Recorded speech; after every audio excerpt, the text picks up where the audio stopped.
I'm really excited about this week's box because we're just moving into heather season.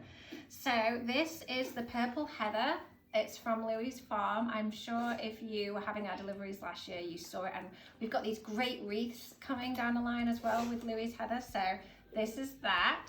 And then we also have some incredible cedar. This box, as you can tell, is really full and vibrant. And we were just talking about how much we love the purple color tone. So we have some wax flower to complement the heather and the cedar. And this is from Milano Farm, as is the kale. So we have a good piece of weighty kale. The kind of piece de resistance, and some people have probably never seen this before, but it's actually blackberries. Yeah, so they grow on these really long vines and they've become quite a sensation in the cut flower industry. I love them because I think they add like a garden texture to them, and they're really beautiful creatively.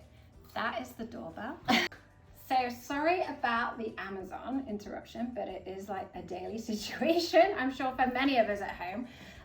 So where were we? The blackberry grows on a vine. It has great texture to it, amazing color tones, and it adds like a garden gathered element to the arrangement, which you can see from the palette. Looks super cool. So I'm really excited about this one. And then we have like a beautiful, very Victorian inspired palette of color tones. We have cappuccino rose, and then two quicksand roses, and then two anemones as well. I also wanted to, so I got this as a Christmas present from one of my friends, Lindsay, who actually has our deliveries too. Hi, Lindsay. And I love this book because it's all about inspiration from natural plant-based color. It's a bit like a Pantone reference.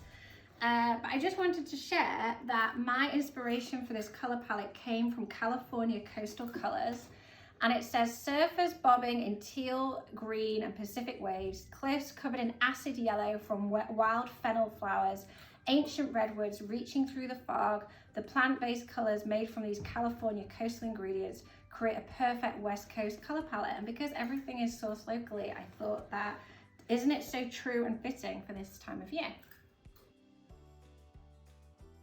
So we're going to start with the cedar. So you'll have a few pieces of this. Let me have a look. So what you want to do is you want to cut any branches that kind of fall below the waterline.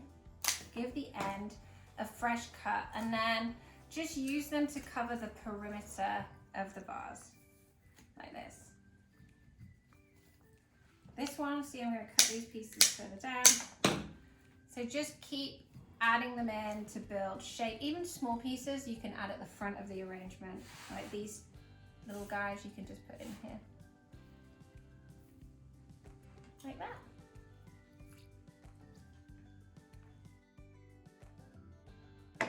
Okay, so the thing about the heather is that it is quite bushy and full, and obviously it's naturally grown up high in Half Moon Bay. And so you're not going to have a situation where you have pieces that are like perfect length and like the perfect shape. But what I suggest you do is, if you have branchier pieces like these, you basically want to cut the smaller branches off and then add them inside the perimeter. Like this is kind of one big bushy piece. Add it inside the perimeter of the cedar, and basically just create like a purple nest in the middle. So just keep on. Heather holds for a really good amount of time, and this has actually been bleached as well. Louis adds it into like a purple dip dye because it's naturally a softer color that fades over time, but now he's used the purple dye that it doesn't shed or anything, but what happens is it just means it keeps its color even though it is naturally fading. So you can get a huge amount of life out of it.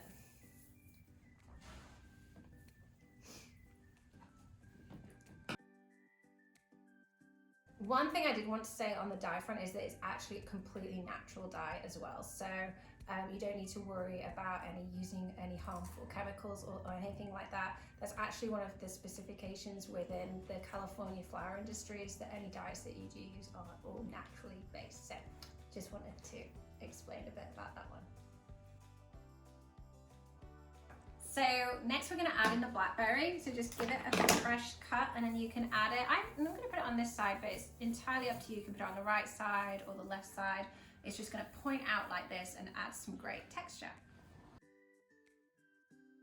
Then the wax flower. So what I like about this is you can cut off the pieces and then we already have, I mean it's so full, but it adds like a blend of texture within the heather, I think. So just fill it out and add it in side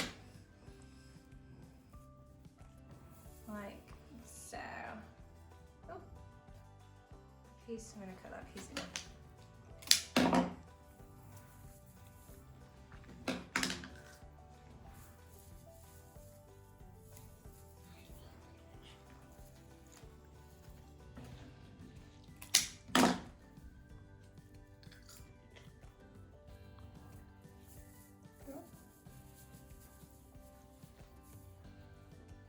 Keep blending it in.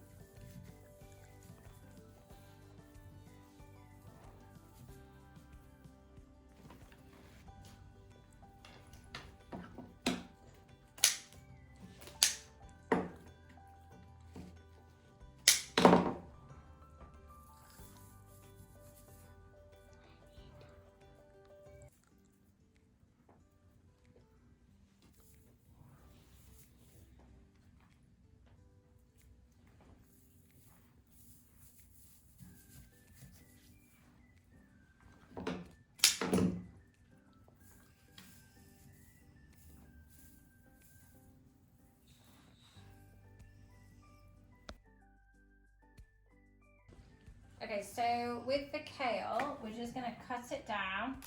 We either have purple or white, so with the farm, we couldn't get all of it the same color. So there will be a variation of color, and you just wanna add it inside the nest of the heather and the wax flower and the cedar, like so. So it's really up to you with the floral elements. With roses, just make sure you pull off any of the curling petals on the outside. They are their protective petals and they protect them from infection. And then, you know, it is a very bloom heavy arrangement, and I think it's really nice to kind of add these elements inside the nest of these wildflower elements. I haven't decided on a name yet for this one. The anemone, I'm going to put that right at the front here. Ooh, they have very bendy stems and they always seem to bend in the weirdest positions. Oh, that still needs a bit shorter. There we go. So we're going to keep filling it out, have another anemone, another quicksand rose.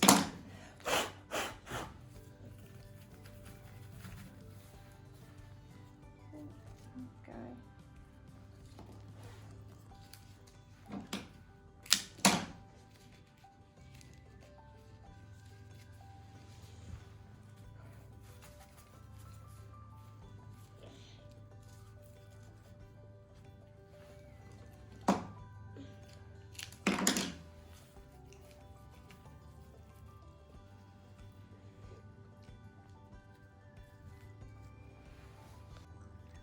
And there we have it. I think given the inspiration for this one rests in the West Coast coastal color scheme, we need to think of a name. So maybe we'll throw that out there and we can decide what the name of this one is. But I hope that you love how bloomy it is and full, and the purple and the blackberries as much as I do.